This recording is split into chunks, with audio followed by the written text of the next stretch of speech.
Hello everyone, hope you're doing well. We are continuing to have a look at the vigilante leaks, and this time we're having a look at Germany, Russia, and also Britain. There's a lot of really cool stuff here, so hopefully you enjoy it, and as always, if you enjoy the content, make sure to subscribe and also like the video. Let's get started. So first of all, we have for Germany two vehicles that we've already kind of talked about. First one is the Bf109 T2. This devlog came out today, so you know it's obviously confirmed and not really much to go on. The other one is the M55, which is going to be coming in for Germany. The reason for this is because West Germany used it, so basically it makes sense. This vehicle is coming to a variety of different nations, including China and also France and of course America, so a lot of nations are getting this fun SBH. We also have the next event vehicle in the list, and if you remember, Gaijin said that the next event was going to be a naval one, and it's going to be a German battlecruiser. Well, in the league list, it is the Mackensen, which is here. Basically, the Mackensen class was the last class of battlecruisers to be built by Germany in the First World War. But it wasn't built. None of them were actually finished. There were 7 of them planned. They were all cancelled, basically because Germany decided it's probably better to go for more U-boats since they had a lot of success during the First World War. So the Mackensen that we're going to get was never finished, and therefore, you know, basically will be similar to a few of the other vehicles in the German area, which also were not finished. So this will just be an event which will have a unique vehicle in it, but won't kind of like show reality. Basically, this vehicle had 8 13.8-inch guns on it, the good old L45s. It also had 14 of the 5.9-inch guns, or the 150mm, and then also 8 88mm flat guns and some torpedo tubes on top of it. So it has a pretty beefy armament, but since it was designed to be a battlecruiser, it isn't exactly great on the armor. The main belt goes up to 300mm, but most of it is probably going to be around 150. The turrets themselves are 270, and it has a little bit of deck armor too. So basically you're not really getting a lot out of that. All of the other parts of it are very standard. You know, it should be able to go around 50 kilometers an hour.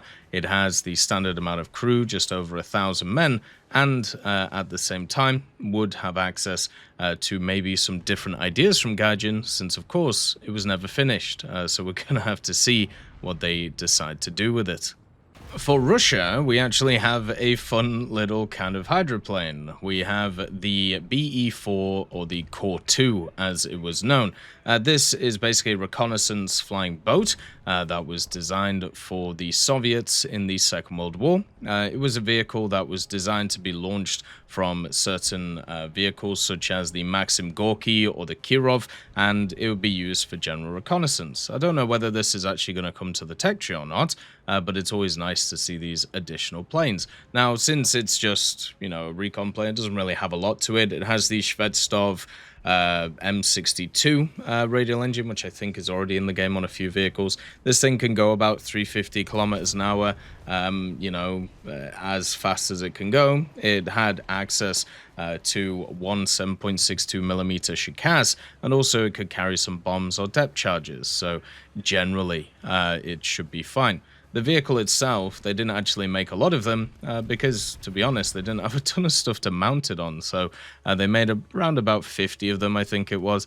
And the BE-4 itself will be really nice to see. I just hope it comes to the tech tree. But if it's one of these vehicles, which is kind of like a navalized reconnaissance vehicle, usually they just stick them on the ships and then that's it. And that kind of sucks because even though they won't be very fun, at least it would be nice to have them in the tech trees. Maybe if you research the cruisers or the, you know, vehicles that they're on, maybe you could get access to them in the air tech tree, and then that's how they could do it. We might also finally be getting a standard tech tree BMD. We obviously have the BMD-4. This was from an event, the Summer Landing event in 2021, and then they added the BMD-4M, which is a premium light tank, a modernization of it, which basically meant it had more commonality with the BMP-3. Well, what if I told you in the leak list there is another BMD kind of 4, and it is the M2 variant. This is another kind of push forward of the BMD platform, and the basic thing that it has access to is once again more commonality with the BMP series. So basically the original power unit and transmission system would change to basically be similar to the BMP3, so therefore you have commonality of parts. This is something that means it's much easier to build these things and move them around. So that was one of the changes. The other change was basically it has a Sinitsta, I think is how you say it, turret combat module. So basically it has a panoramic sight with a thermal imaging channel on the top of it, and also it has access to the same guns. So you have the 100mm to A70, which can fire ATGMs, and also it can fire the funny HE shell, and then you have the 30mm, which is the 2A72. This one can obviously use APDS. I'm guessing it could probably use APFSDS, but the one that we have in the game, at least on the BMD series, only fires the APDS. So this is technically an upgrade of the BMD 4M, but it's not really going to make a huge difference in the game, apart from maybe a slightly better commander's sight. The guns are the same, and also, as I said, it's more designed just so it's easier to repair and manufacture these things instead of actually just being out and out better. There is technically a version of this that we could also get in the future, which would be really nice, which has access to the Hornet, which of course is a pretty fun missile that the Russians have been working on, but that isn't what this vehicle is. I don't think, because obviously depending on what you look at, the naming schemes can be a bit different. The last vehicle for the Russians is the Buk M3. This really shouldn't be too surprising. Obviously, they said that all of the nations that didn't get the SAM systems in the last update will get them in this update. And for Russia, there wasn't many options. You either went for a Cub or you went for a Buk. And the Buk is more similar to stuff like the IRIST, the SLM system from the Germans, than the Cub, which was obviously the kind of predecessor to the Buk. The M3 is probably the most modern variant that they could give Russia, which means that they've just skipped everything else, which shouldn't really be too surprising, since once again, when it comes to good old War Thunder, they were kind of needed. So it is just one of those things which is kind of nuts. What's interesting, since they've decided to pick the Buk M3, is that could actually get access to some of the most modern missiles, which we have in terms of kind of anti-air defense. So we'll have to see how it does compared to many of the other vehicles. The range of these missiles is pretty decent. Technically, they could go up to 70 kilometers or 50 kilometers, depending on which one you're looking at, and can go over Mach 4, so they're incredibly quick to the target. One of the things about these missiles, though, is they're not as maneuverable as some of the other ones that we've seen, so they'll be probably a little bit quicker with a bit longer range, but not necessarily be able to get onto the target. But I'm sure it'll be fine, just like all of the other ones. It's more designed just to try and stop the general kind of, the cast just going crazy, and this will hopefully help with it. Technically, there are other versions that they could get in the future too, but with them just firing in the Buk M3, all of the other ones are just going to be worse than it, so it just kind of is a little bit crazy. But yeah, this will be another kind of system which has like a command vehicle, it has the missile launcher, and it has like the radar system. So basically you'll have the radar, and then you'll have access to the launcher. Basically, you have the TELAR vehicles and the TEL vehicles. The TELs are the Transport Erector Launcher, and then the TELAR are the Transport Erector Launcher and Radar, and then you also have the TAR, which is the Target Acquisition Radar. So technically, there could be a vehicle where it's all in one, but they'll probably follow the same idea as a bunch of the other ones and just do the multi-vehicle stuff, since it seems to have worked pretty well for Gaijin. Britain is getting a lot of the Commonwealth stuff this update, which is actually really cool. We obviously had the Ram Mark 1 that was already announced, and there's not really a lot to talk about with it. If you want to see the devlog video we did, you can have a look at the last week. It was the first devlog, I think, that was announced, which was pretty cool. That is a Canadian vehicle, and there's also another Canadian vehicle that is coming in.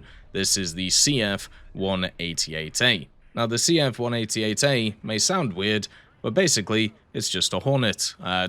It's the CF-18A, as it's known, which is basically just an F-18A. So they could technically get access to different stuff. It's a single-seat fighter attacker version. You know, it's the standard vehicle that the Canadians use nowadays in terms of it. Technically, there is a B version too, but as we know, when it comes to American variants, A is just a single-seat one, and the B is just a twin-seat one. That's exactly the same as it comes to the service with Canada. There is also another vehicle that is coming in, which is another Hornet for Britain, and this is the Australian version. So this is the FA-18A Australian, which is the single-seat fighter attacker one, basically. And this one also has a bunch of differences, basically just to make it fit Australian service a little bit better when it comes to their carrier setup compared to America's, which it is basically slightly different. Let's just put it like that. So at the end of the day, Britain is getting 2 Hornets and also a Ram, and all from Commonwealth nations, which I think is actually really cool. Maybe they'll have different stuff to them. Maybe one will be a squadron vehicle. Who knows? We'll have to find out. So for Britain, they're also getting an AA system, since they didn't in the last update. So basically, they're getting the Sky Sabre, because there isn't really anything else that they can get.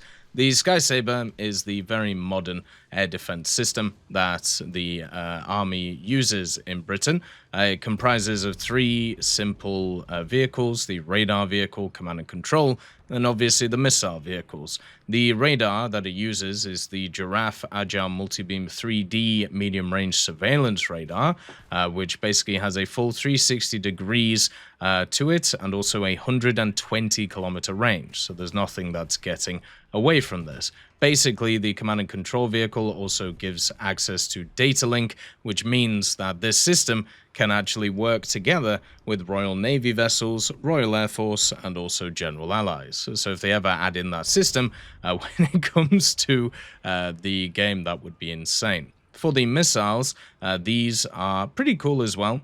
Basically, they're the CAM missiles, or the Common Anti-Air Modular Missile. These are incredibly quick, have a very good range to them, and also are the pretty standard ones that you will see around the place. The major thing is this vehicle has 3 times the range of the Rapier, and also much larger missiles. And I think generally people will be very happy with that, since at the moment you have to basically rely on the Canadat, or the Canadat, or however you want to say it. We also have a premium battleship coming in for Britain, which is the Nelson. And once again, just like the American one we talked about earlier, the Nelson is another premium, which is just kind of a copy of what we already have in the standard tech tree. So you have the HMS Rodney. This was the second ship that was built in the Nelson class. And guess what? The Nelson was the first. These vehicles were kind of interesting because they were the first kind of battleships that were designed under the idea of the Washington Naval Treaty, which is why they look kind of odd with their turrets all on the front of them, basically to try and sort out the issue with displacement that the Washington Naval Treaty put kind of limits on. So this vehicle has 3 triple mounts of the 16-inch guns, but they're all on the front of the vehicle, which is really cool. Something that France also has quite a few on when it comes to the Richelieu and the Dunkirk with their quad turrets, but these ones are triple mounts for the British. Also, it has access to 6 twin 6-inch guns, 6 single 4.7 inches, and also some 2-pounder guns on top of it.